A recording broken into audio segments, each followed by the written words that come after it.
fi mu ne nii ña nga leen di topp bu baax ca kër docteur bu leesoo weesoo lu maire ba ma ngay sàkku ba tey ci askan wa ñu bañ a beddi waaye tamit bañ di def rek naka sudul noonu ñi am jàngoro ji ak ñañu quarantaine ci jamono jooju it ca Marsassoum gis nañu ne mairie ba taxaw na temb si lu soxal wàllug bak yooyu nga xamante ne nag kon dem baak dikk ba dañu ko wàññi bu baax a baax ñu ne sax jaba ba fa nekk daañu ko tëj bu 16h jotee lay doon bis bu set l'armée ba nag ànd ci ak gendarmerie di def liggéey bu am solo di ñaax rek askan wi ñu gën a topp li nga xamante ni moom mooy tërali nii ca Thiès moom daañu dem rek ba dëkk ba ñu naan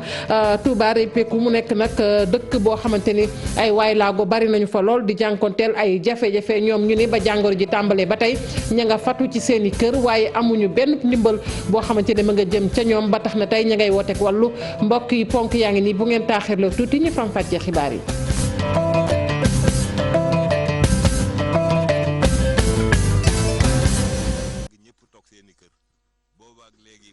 dal na jàmm ci xibaaru marax yi niñ ko waxee woon ñaari doomu aadama la ñu gis ci ñoom jàngoroy coronavirus ci dibéerub tey ji ci téeméer ak ñeenti test yoo xamante ne def nañu ko fukk ak juróom-ñeent wér nañu nag ba dellu ci seeni mbokk muy nag kàddu yu tukkee ci jëwriñ ji ñu dénk wàllu ko wér-gu-yaram Abdoulaye Diouf Sarr ñu teewlu ay kàddoom. tey dimanche fukki fan ak ñaar ci weeru avril 2020 ministère de la santé et de l'action sociale jot na résultat wu test yi ñu def ci téeméer ak ñeenti test yi ñu def ñaar ñoo ci positif bon nag ñaar ñoo ci am jàngoro benn bi cas contact bu ñu doon suivre la benn bi cas wu transmission communautaire ñu yëgal leen tam ne bésu tey bi fukki patient ak juróom-ñeent wér nañ ci ñi ne woon hôpital danañ leen génne ci bés bi ñu yëgal leen tam ne ñi nekk hôpital ñu ngi yëg tan ba mu commencé ak léegi ñaar téeméer ak juróom-ñett fukki cas la Sénégal déclaré ñu yëgal leen tam ne ci ñaar téeméer ak juróom-ñett fukk yooyu téeméer ak juróom-ñaar fukk ak benn ñoo ci wër ñaar génn ci àddina kenn ñu évacué ko bon ndëg ñi nekk hôpital tey di faju tollu na ci téeméer ak juróom benn ministère de la santé et de l'action sociale mi ngi ñaan population yépp ñu respecté bu baax li ñu leen digal pour que xeex bi ñuy xeex Covid-19 ñu mën ko gagné ci nu mu gën a gaawe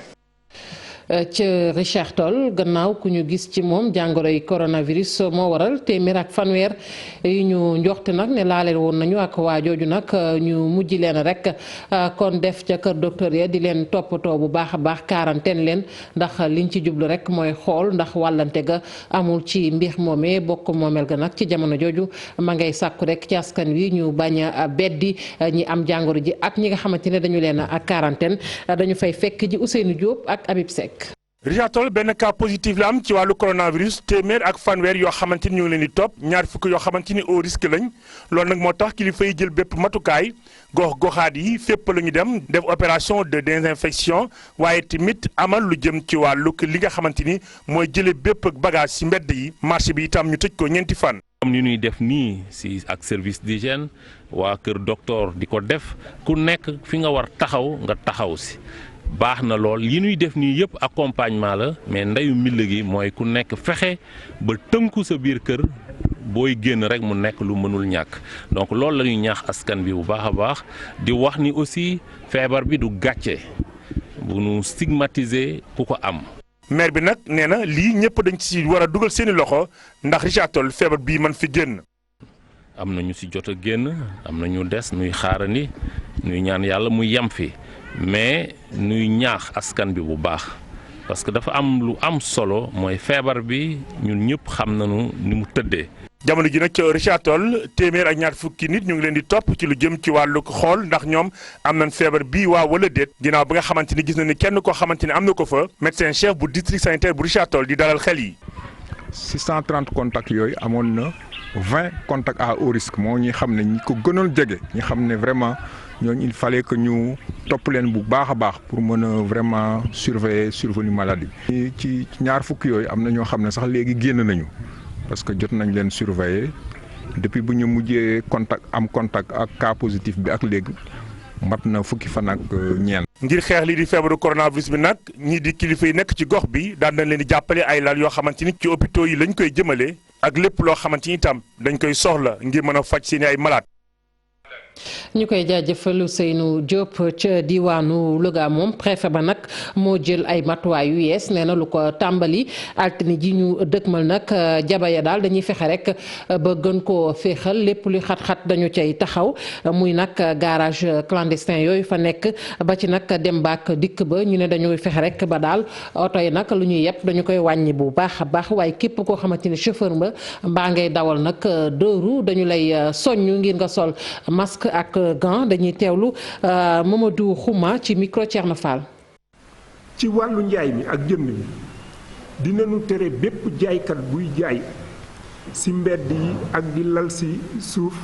ci marché yu nekk ci Louga ñooñu nekk di def loolu dinañ leen toxal ñoom ñëpp jëme leen stade Watel bërëb boobu di jaayukaay bu ñu tuddee réseau bi dañ fay jaay ay téléphone réseau boobu aussi tëj nañ ko ci lu amul ab bépp béréb bi nga xam ne woto yi ak clando yi taxi clando yi ak jakarta yi ak yeneeni xeet yu mel noonu daanan fa daje di jël client dinañ ko dakkal bés ni ki tey képp ki nga xam ne chauffeur nga walla kuy dawal jakarta walla benn moto ak bépp dawalkatu saret dinañ leen ñaax nu porter masque ak gant suñu ko defulee aussi takk der yi mën nañu dal seen kaw loolu daal mooy dogal yi nga xam ne jël nañ ko di ñaan askan bi di ñaan ñëpp jàpp ci ànd ak ñun ci mbir mi ngir nu mën a daan coronavirus fii ci département de Louga. gannaaw Louga it Kaffrine moom commissaire ba ma ngay rek kon dànkaafu askan wa nañu fexe rek ba wàccoog yoon lu ko mooy nag yar ba dana dal ci seen kaw rawatina ak ci jamonoy couvre-feu bii ñu ne naam sax ña ngay gis ne jéego nag am na ca liggéey ba ndax boo xoolee sax li nga xamante ne jot nañu ko liggéey ci jamono ji nag muy lu toll ci juróom-benn fukk ak ñett ci moto yoo xamante ne teg nañu leen loxo ay charrette ba ci rek nag ay jumtukaay yoo xamante ne lépp rek ñu ngi ko jàpp ci jamonoy couvre-feu bi de foofee dañu fay fekk ji Omar Ndiaye. commissariat central bu Kaffrine jot nañoo def seeni bilan biñ décrété couvre-feu bi ba léegi ñu jotee teg loxo nag juróom-benn fukk ak ñetti moto jakarta fanweer ak ñeenti charrette fukki ak juróom-ñetti nit yu ñu interpellé. jours yi nga xam ne ni moom la président décrété woon boobu déjà ñu ngi woon ci 63 moto jakarta 34 charrettes 18 personnes yi nga xam ne dañ leen interpellé woon. après prolongation bi ni bi ñuy démarré dañu gis ni ay yeneen jalgati yu bees ay nit xam nga Kaffrine nu mu positionné wu pratiquement carrefour la transit la daa am benn camionneur bi nga xam ne jëbbal nañ ko procureur sax donc on est arrivé à la mesure la plus radicale. daa jóge Touba jël ay clients Mbàkke duggal leen noonu ci camion bi ñëwee nag ñu intercepté leen Koupentoum la doon dem ci waxam am na beneen bi voiture particulière la mooy yu ñuy waxee kalando. jot naa xam ne léegi nag jamono ji amatut baale képp kuñ ci teg loxo daañ la yóbbu ndungu siin. léegi nii moom yaakaar naa ne jàngale bi jeex na nit ñi nañu xam ne ni comme ça y aura une fermeté dans tout ce que nous allons faire. ñëpp comprendre nañu lu ñu doon loo fi gisaat leneen maa tey la te kuy def maa tey nag. yaakaar naa ne waxtaan ak yow perte temps la dañuy xeex ak yow jëbal la yoon moto pratiquement ki nga supporté da nga ko bóot ki nga bóot moom kooku kay waxuma la distanciation 1 mètre moto bi la ñuy def mise en fourrière yow ki nga xam ne yow yaa bravé woon affaire bi ko tax yéen ñaar ñëpp ku ñu supporté woon ñëpp a war a respecter règle autorité administrative bi mesures yi ñu jël ñeenti nit moo mën a nekk ci biir ci kaw charrette bi. moom commissaire Baldé jiite commissariat bu Kaffrine mi ngi sàkku ci askan wi ñu gën a sàmmanteeg ndigle yooyu su ko defee ñu mën a teel a génn ci guute gi ñu nekk. guut gi ñu ne ñu koy jaajëfal bu baax a baax Marsassoum moom bokk moomeel ga nag dafa jël matuwaay nag ci bag ba daal dem baag dikk ba dañu koy wàññi bu baax a baax lu soxalit jaba ba fa nekk bu ñeenti waxtu jotee ci ngoon rek da koy naan ràpp tëj mu mel ni l'armée ba ak gendarmerie joxante nañu loxo foofu ngir rek wër kon ñeenti communes yi lépp rek ngir fexe ba nit ñi daal fegu ci jàngoro ji di Covid 19 waaye la ca yéeme rek mooy ñenn ci njaboot ga ña ngay jooy ndax muy añ reer ndekki mënatuñu ko rek matale dañu fay dem fekk ji fa Bakary Konté. traversé Djeba Marsassoum mu ngi métti trop ci passagers yi lu ko waral nag mooy force de l'ordre yi ñoo multiplier patrouille yi ba pare nag maire bi daal di décider ne nombre de rotation yoo xamante ne bag bi da koy def par jour da koy wàññi. dañuy gis ne que Diassy dañu am ay frontières yu bari te am nañ tamit fleuve donc pour contrôler frontières yi dafa jafe donc il faut que ñu génne am vigilance ci loolu dañuy jàpp ne war nañu yokk tamit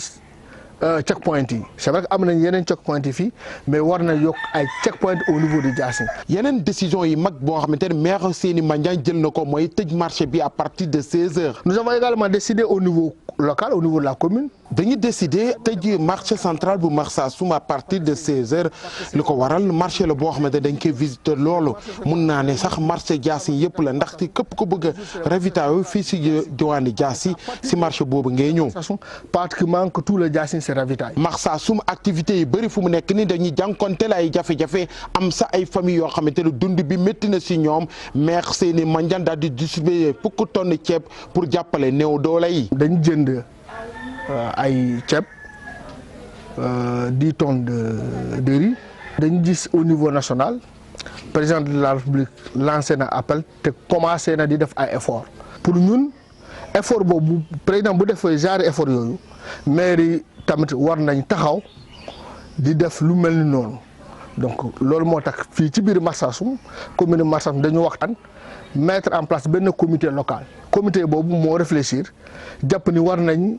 jàppale tamit population yi war nañ jënd ay denrées alimentaires di ko jox population yi les plus nécessitées. anata maanu san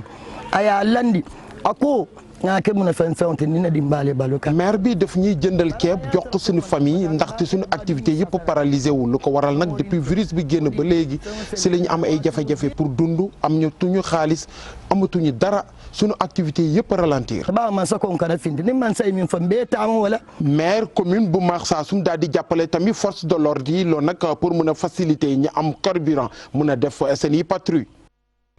ca Ziguinchor l'armée kaw ba nag ma ngay wër daal yenn ci dëkk ya di xool nag ndax daal askan wa ña ngay sàmmonteel ba tey ak tëralin yooyu jëm ci xeex Covid 19 ñu ne bu weesoo nag ñenn ñi daanaka téeméer boo jël ci askan wa juróom-ñett fukki ñoom wàcc ñu yoon dañu fay fekk ci Boubacar Diassi ak Lamine Mandiang.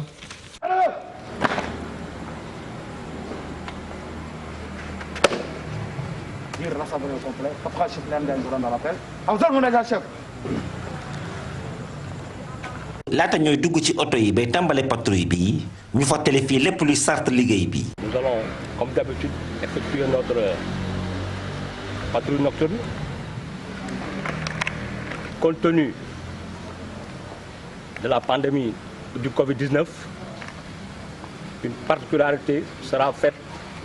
dans l'exécution de cette mission. soldat su nekk sol masque ndaxte jàngoroy Covid-19 moo ko waral ñeeg ci oto yi balaa ñu wuti route nationale numéro 6 ndaxte guddi si ñu nekk nii ni ko yeneen yoon yu am solo ci diiwaan gi route nationale numéro 6 bokk na ci programme ba patrouille bi jaaree ko boulevard 54 mètres waaye dañu cee yegg rek daje ak dawalkat Jakarta bi waaye ak bii auto particulier bi armée bi mujjee jébbal policier yi ci waxtu woowu ñaari soxna yi bàyyi ko l'hôpital ndaxte dañu faju ji woon xale bii ñu boot militaires yi bàyyi leen ñu daal di wéyal seen yoon mu doon ab banxaas bu am solo ci jamonoy couvre-feu ndaxte nit ñee ko tax a jóg te élément yi lieutenant Bey doxal ko fii ci la patrouille bi wéy te jaar ci buntu stade Aline Sitoé Diatta bi mu génnee ci commune bu Ziguinchor lieutenant Abdou Bey nekk fusilier commando de l'air daal di wax li ñu cey mën a jàpp. comme dama leen di fàttali rek ne patrouille bi amoon nañu habitude di ko def ñu ko doon def chaque jour mais depuis ba jàngoro ji duggee ci Sénégal ba léegi ñu ngi koy def armée comme gendarmerie mi ngi liggéey ci biir ak police ñu ngi liggéey dans la ville ñun suñu liggéey ñu ngi ko accès ci périphérie bi pour ci jàppale leen ci. donc comme ni nga ko gisee depuis le début mën naa ne boo ci génnee ñenn ñi nga xam ne nii peut-être problème heure bi lañ amoon ay quelques minutes de retard population bi respecté nañu kii bi respecté nañu ko bu baax a baax sax. waaye it mu soññ askan wi. waaw li ma leen di gën a ñaax rek mooy ñu dimbali ñu ci doxal matukaay yi ak ndigal yi nga xam ne nii moom la nguur gi joxe parce que kenn ku si nekk sa wér-gi-yaram la ñuy xool si les gens veillent au gré ñoo ngi guddeeg bëccëg lépp di veiller à leur sécurité di leen exhorter à ce que ñu dugg ci biir kër yi loolu c'est pour leur propre sécurité. mun nañ jàpp ni ci jamonoy couvre-feu bi te coronavirus waral ko armée bi mu ngi taxaw tem di wéyal liggéey bi ñu ko sant rawatina ci barab yi ñu ko dénk. ñu koy jaajëfal Boubacar Diassi dëkk bu ñu naan nag Touba Peykouk ma nga nekk ca commune bu Fandène ca diwaanu Thiès la commune boobu nag ñu bari ci askan wa ñu ngay jànkonteel ay jafe-jafe ñu ca bari di ay waay laago ba jàngoro ji tàmbalee ba tey ñu nga fatu ci seeni kër amuñu lu ñu lekk booy xool ñu ne nag bu ñu sañoon daal ñu dimbali leen bu baax a baax ci kër yooyee ñu ne Cheikh Anta Diop. Touba Peykouk gi ab dëkk bu nekk ci commune Fandène booy génn Thiès ci yoonu xombol bi ci sa càmmoñ di nga daw lu bari dugg ci dëkk bi bari na lool ay waylaago ba tax na ñu samp kuréel nee nañ de Covid-19 bi mu duggee ci réew mi ba léegi de dañoo tëju kenn mënul génn te dañ daan dem di yalwaan ji waaye tey jii de mënatuñ ko ba tax ñu nekk ci ay jafe-jafe. mooy noonu ba président waxee ni dafa bëgg ñëpp toog seeni kër. boobaak léegi mboolem ñi nga xamante ne bii dafa bokk ci ñun ñii daan dem Dakar di fa majjali ñii daan yam Thiès di fa majjali kenn dematul kenn dikkatul ñun ñëpp dañoo àndandoo toog ci kër yi. noo amee jafe-jafe nag jafe-jafe bi mooy ku daan dem di wuti loo indi ci sa biir kër mënatoo dem mënatoo dikk nu am tuuti jafe-jafe ci dund naam yëg nañ ni mu ngi waaj am ndimbal mu jëm si ci nun waaye nag xam nga kii nga xamante ne bii daa fande biig nga dig ko añub ëllëg boo ko fekkee suñ borom la dafa am malade lépreux blanchi am ñoo xam vélomoteur am aveugle am muet am sourd. ñoom sax nee nañ dëkk bi daa bari way laago lool ba tax na sax ci bourse familiale di ay ndimbal yi ñu jaglewal néew doole yi ñoom de nee nañ amuñu ci lu bari. booy laaga di nekk Touba Peykouk am na fi ñu am bourse familiale am na ñu ko amul mais ñi am bourse familiale mois de novembre lañ ci gëj a jot ba ñu dugg ci 4e mois ci année bu bees bi. way laago yi di sàkku nag ci kilifa yi ndimbal yi nga xamante ne njiitu réew mi moom la yëkkati fas yéene koo jox néew doole yi na agsi ci ñoom te nañu ko joxit ñi ko yeyoo. gannaaw néew doole yooyu Cheikh Anta Diop ñi àndul ak seen xel te nekk ca diwaanu Kaolack gouverneur nag mu ngay yëglu ne bu sañoon daal daañu def kem kàttan ba jël leen rek mën leen yóbbu ca kër goog nga xamante ni moom moo leen di dalal ndax ña nga ca mbedd ya di taxawaalu te loolee nag wóorul ci jamono ji nga xamante ni ñu ngi ci Covid 19 mu cay def nag liggéey bu am solo ngir rek loolee antu Alioune Badara Mbeng ñu teewlu ay kàddoom ci micro Ibrahima Diamé. wuñ leen heureusement que sax. je crois que classeur bi am naa fi benn plan contingence bu nga xam ne nii plan de riposte bu nga xam ne nii chef de service buy doxal affaire sociale centre bi muy monsieur Seck indil na ma ko pour xalaat ci lu jëm ci ñu nga xam ne dañu yore feebaru xel te nekk ci mbedd yi ma ci profito nag pour wax ne am nañu yàlla baaxal fii ci région bi loolu am naa information bi ñu yàlla baaxal ñoo xam ne nii dans la plus grande discrétion ñu ngi toppatoo ñooñu di leen jox ñi lekk di leen jox ñi naan te kenn yóbbu ko ñooñu ma ci profito pour ñaanal leen yàlla fay leen fàttewuñu leen te bu soobee yàlla plan boobu dinañ ko xool étudier ko li ci war yëpp ñu def ko bu ñu jógee ci loolu aussi am na yeneen couche yoo nga xam ne xalaat nañ leen bu soobee yàlla bu jotee rek en fonction de li ñu yore bu soobee yàlla dinañ ci génne jàppale leen dimbale leen ci bu baax a baax a baax. corona gi nag bu jàllee ca diwaanu Diourbel moom ñi nga xamante ni ñoom ñooy baykatu kon diwaan ba service régional bu développement rural mi ngi leen di bàyyi xel bu baax a baax ne lu soxal wàllu jiwu jël nañu matuwaay daal ba duñu ci am benn jafe-jafe ñoom baykat yooyu ndax booy xool sax lu toll ci juróomi kon junni ci tonne fexe nañu rek ba teg ko ngir bu lépp jàllee nag ñu mën koo séddale ba benn jafe-jafe du ca am Babacar Diouf. bu dee am na secteur boo xam ne ni coronavirus bi daaneelu gu ko ba léegi secteuru mbéy mi lañ ci mën a jàpp ndaxte ci Bawol fi mu nekk nii nga xam ne béykat yi ñu ngi bëgg a dellu ca tool ya service régional du développement rural mu ngi béy waaram pour wutal leen jiwu doy te baax. suñu daan joxe jiw daawul weesu 5000 tonnes te ñun fu mu nekk nii 11000 tonnes de collecté gum nañ ko li ñu collecté ndax daañ ko jëlaat yëpp jox